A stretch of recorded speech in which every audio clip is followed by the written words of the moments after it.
వేస్తే చాలు ఎగరేసుకుంటూ వచ్చి డాన్స్ వేస్తావు. ఏదైనా కప్పు కాఫీ ఇచ్చేది ఉందా లేదా? మీరు ఎప్పుడు ఇంతే తెస్తున్నా ఉండండి. అబ్బా ఈ ఆడోళ్ళు అంతే, ఒక్క సాంగ్ వేస్తే చాలు ఎగురుకుంటూ వచ్చేస్తారు. కానీ మొగుడికి కాఫీ ఇద్దాం, వాడికి టిఫిన్ చేద్దామని ఉండదు. అయిందా మీ సుప్రభాతం? ఇదిగోండి. సరే కానీ ఎలా ఉంది ఇంత కాఫీ? బాగా కమ్మగా చేసి ఇట్లాంటి విషయాలు మాత్రం బాగానే చేస్తావులే.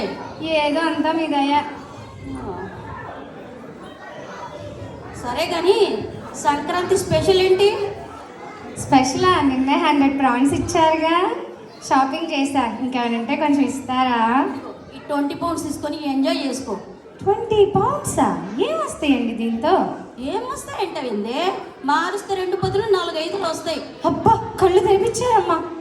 లేకపోతే ఇస్తే షాపింగ్ మీద షాపింగ్ చేసేస్తారు డబ్బులు ఇస్తే. మేము మా కోసం చేస్తున్నావా ఏంటి? మన కోసమే. సరే కానీ పండక్కి మా అక్క బావని పిలిచావా? పోయినసారి పిలిస్తే బట్టలు పెట్టలేదుగా, అందుకే రాలా. పోయిన సంవత్సరం బట్టలు పెడితే ఈ సంవత్సరం కూడా వస్తారని నేను వాళ్ళకి బట్టలు పెట్టింది. తిక్కదానా? నాకు తెలియలేదులే. ఎంతసేపు? అవును, మీ అమ్మ నాన్న పలవలేదేంటి పండగకు? మీరెక్కడ బట్టలు అడుగుతారని. పంచుకు పంచా. సరే కానీ ఇంత పెద్ద కొంప కట్టించారు, ఏమన్నా వెలుగుందా? బజార్కి వెళ్ళి 2 లైట్లు పట్టుకొస్తా. ఈ సెటైర్లకి ఏం తక్కువ లేదు. సిటీలో మన అమ్మాయి అల్లుడు ఉన్నారు, వాళ్ళని పండగకి పిలుద్దామని ఏమైనా ధ్యాస ఉందా? నాకు తెలియదా అమ్మాయి అల్లుని పిలవాలని? అది సిటీలో ఉన్నారే, అపార్ట్మెంట్లో బాగా పండగలు చేసుకుంటారు. ఇక్కడికి వస్తే అల్లుడు పండగకి మామగారు బండి పెడతారా, కారు పెడతారా, బట్టలు పెడతారా అంటారు. ఈ గోల్ ఎందుకు? హ్యాపీగా అమ్మాయి అబ్బాయి అక్కడ చేసుకుంటారులే. అది ఆ వంక చెప్పండి, పెట్టాల్సి వస్తుందని. ఇంక ఈ సిటీలో ఉన్నారు, అది ఇది ఎందుకు? సరే కానీ ఈ గోల్ ఎప్పుడు ఉండేదే కానీ అదే నా మర్దలే. పండగ అంటే మర్దలకు స్పెషల్ కదా. మీ చెల్లినే ప్రతిసారి వస్తుంది కదా పండగకు. ఏమి ఈసారి నా మర్దల పిల్ల రాలేదు? అవునా? ఇట్లా అంటేనే గోడ మీద దూకు వచ్చినట్టు వచ్చేసింది నా మర్దలు. ఎప్పుడు ఇలాగే అంటావు? ఎట్లయినా సంక్రాంతి అంటే మర్దలుంటే ఆ కిక్కే వేర్లే. సరే కానీ బాకేంటి అంత దగ్గరగా రాయిటు? పోనీ అది చిన్నపిల్ల ఏమవుతుంది? ఒకప్పుడు చిన్నపిల్ల, ఇప్పుడు కాదు. అవుతుంది. సరే కానీ మీ అక్క చెల్లెలు ముచ్చట్లేమో కానీ నేను అలా బజార్కి వెళ్ళి వచ్చే లోపల మంచిగా రుచికరంగా ఫుడ్ చేసి పెట్టండి. మరి మీ ముచ్చట్లు పడిపోయి నాకు ఫుడ్ కూడా లేకుండా చేస్తారు. అలాగే వెళ్ళిరండి, మీకు రుచికరమో కాదో చెప్తాను నేను వచ్చేసరికి.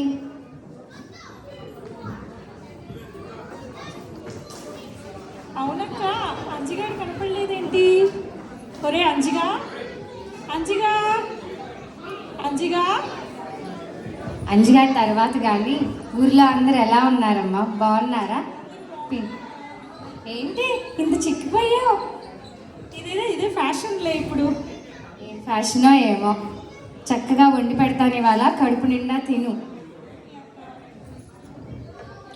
అవును, అంజిగాడు కనపడలేదేంటి?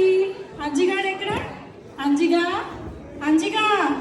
అమ్మగారు నేను వచ్చేసా. అమ్మగారు ఏంటి తెచ్చారు? చిన్నమ్మగారు వచ్చినట్టున్నారు. అరే మరి చక్కగా ఉన్నారే. అదే ఇప్పుడే అయ్యగారు బయటకు వెళ్ళారు. అయ్యగారు వచ్చేలోపు నేను వంట చేయాలి. వంట చేయాలంటే నువ్వు వెళ్ళి సరుకులు తీసుకొని రావాలి. పచారీ షాప్కి వెళ్ళి తీసుకురాపో తొందరగా. సరుకులా? సరుకులేంటి అమ్మగారు? ఎంత ఉంది? ఆవిడేమో చూడడానికి బక్క చిక్కినట్టుంది. ఎంత తింటదా? అయ్యయ్యో, చూడబోతే ఈ ఏడాది సంక్రాంతికి మామూలేమో కానీ అయ్యగారు నా దగ్గరే అప్పటికేలా ఉన్నారు. అమ్మో సరిపోయిందమ్మా, అక్క చెల్లెళ్ళు ఇద్దరు. అయ్యగారు ఏం అడగలేదు, నువ్వేంట్రా వెళ్ళి తీసుకురాపో. పాపం అయ్యగారు ఎట్లా భరిస్తున్నారో ఏంటో. వెళ్తానమ్మా, నాదేం పోయింది.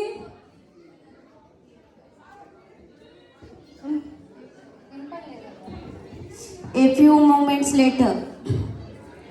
ఒసే లక్ష్మి ఆకలి దంచేస్తుంది. వంట చేసినావా? నీ ముచ్చట్లోనే పడిపోయినావా? దంచేస్తుంది, తీసుకురావేనండి. ఇదిగో మీరు వచ్చేలోపు చక్కగా వంట చేసి రెడీగా ఉన్నా. మీరు వస్తే గోంచేయటమే. అబ్బా చూస్తేనే కడుపు నిండిపోతుంది. అయినా కానీ 1 గంటలో ఇన్ని చేసావంటే ఏదైనా మీ ఆడలు గ్రేటే. ముందు రుచి చూడండి. ఆ, పర్లేదే, గంటలు ఇన్ని రకాలు. ఓమో, సంక్రాంతి పండుగ స్పెషల్ అంతా మన ఇంట్లోనే చేసావే. అంటే అన్నీ చేయలేదులే, కొన్ని మన స్వప్న గారు ఉన్నారు కదా, వాళ్ళ సాయి వెంకటేశ్వర ఫుడ్ నుంచి తీసుకొచ్చా అండి. ఎలా ఉన్నాయో చూసి చెప్పండి. మా ఆడవాళ్ళందరికీ చాలా హెల్ప్ఫుల్గా ఉంటుంది.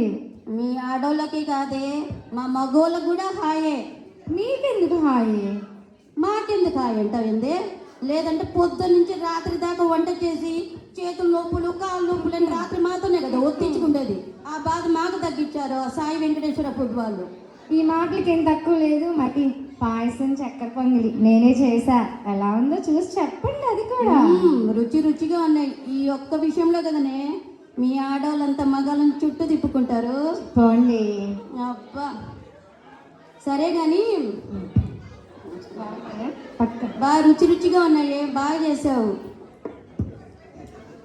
మరి ఇంత రుచిగా చేశాను కదా, మ్యారేజ్ డే వస్తుంది కదా, అనుకున్నా. మరి ఓ 50,000 కావాలి. ఇప్పుడే ఇంత మంచి ఫుడ్ పెట్టినా ఇంకా ఏందో వేయలేదా అనుకున్నా. టెండర్ వేసావు అప్పుడే. నీకేం బావా, సంవత్సరం మొత్తానికి 2 జీన్సులు 4 టీషర్ట్లు తీసుకుంటే చాలు. ఫసక్కే. మీకంతా ఫసకే, మాకు కసక్కు. మీ షాపింగ్లకు మా జోబులకు కన్నాలి కదా, బ్యాంక్ ఆఫ్ ఇంగ్లాండ్ కూడా కన్ననేయాల్సి వస్తుంది మీ షాపింగ్ తగలెట్ట. అయినా కానీ పెళ్లి రోజు అంటారు, కానీ పెళ్లి రోజు అంటే ఏంది? భార్య భర్తలది అంటే భర్తకు పక్కన పెట్టి ఎంతసేపు 50,000 శారీ కొనాలి, నగలు కొనాలి అంటారు. కానీ మాకేం తీసిద్దామని ఏమన్నా ఉంటుందా? ఏమన్నా అంటే ఒక జీన్స్ 4 టీషర్ట్లు మొత్తం సరిపోతుంది బాగా మీరు అంటారు. అయినా కానీ ఈ ఆడోళ్ళు ఉన్నారే, ఎంత చెప్పినా ఈ షాపింగ్ తగ్గేదేలే. మీ అవ్వ ఎంతైనా చేసేసుకోండి. మాకు ఫ్రస్ట్రేషన్స్, మీకు షాపింగ్ ఎంజాయ్మెంట్. ఇంత చెప్పారు కదా, అసలు నేను ఇంత షాపింగ్ చేస్తుంది ఎవరికోసమో తెలుసా? మీకోసమేనండి, మీకోసమే. మేము ఒక్కొక్క ఫంక్షన్లో కట్టింది కట్టకుండా, పెట్టింది పెట్టకుండా పెడితే అందరూ ఏమనుకుంటారు? అబ్బా, వాళ్ళ ఆయన ఎంత మంచోడో, ఎంత బాగా కొనిపిస్తున్నాడా అని. మీ గొప్పే కదా. మీ గౌరవం కాపాడటం కోసం మా కష్టాలు మీకు గుర్తించలేరా? గౌరవం కాపాడుతున్నారే, కాకపోతే పొద్దున్న లేచినా నుంచి ఆ బూర్తనే అదే నైటీలాగా ఉంటాయి కదా, లేస్తా అని గుడ్ మార్నింగ్ చెప్పేటప్పుడు ఆ నైటీలో ఉంటారు, టిఫిన్లు పెట్టినా ఆ నైటీలో ఉంటారు, మధ్యాహ్నం చూసినా ఆ నైటీలో ఉంటారు, సాయంత్రం ఆఫీస్ నుంచి డోర్ తీసినా మళ్ళీ ఆ నైటీలోనే ఉంటారు. షాపింగ్లు ఏమో చేస్తారు, ఎంతసేపు ఆ నైటీలోనే ఉంటారు. కానీ ఈ ఈవెంట్లు పుణ్యమా అని అప్పుడప్పుడు అందరూ లక్ష్మీదేవిలా కనపడతారు. లేకపోతే ఇంట్లోన ఆ కొప్పులు జడలు వేసుకోరు, ఆ నైటీలు వేసుకొని ముచ్చట్లు పెడతారు. అయినా కానీ ఎంత మేము చెప్పినా షాపింగ్ మీదే షాపింగ్ లేదు. మీ ఇష్టం, తగ్గేదేలా చేసుకోండి షాపింగ్స్. పాపం అక్క, బావ ఫ్రస్ట్రేట్ అవుతున్నాడు. ఏం లేదులేవే, కాసేపే, మళ్ళీ బాగానే అవుతాడులే, ఏం వరీ అవ్వద్దు. మనకి ఇంట్లో పనంటే నీరసం, కానీ షాపింగ్ అంటే ఊపొచ్చేది. Ladies, don't stop shopping. పూనక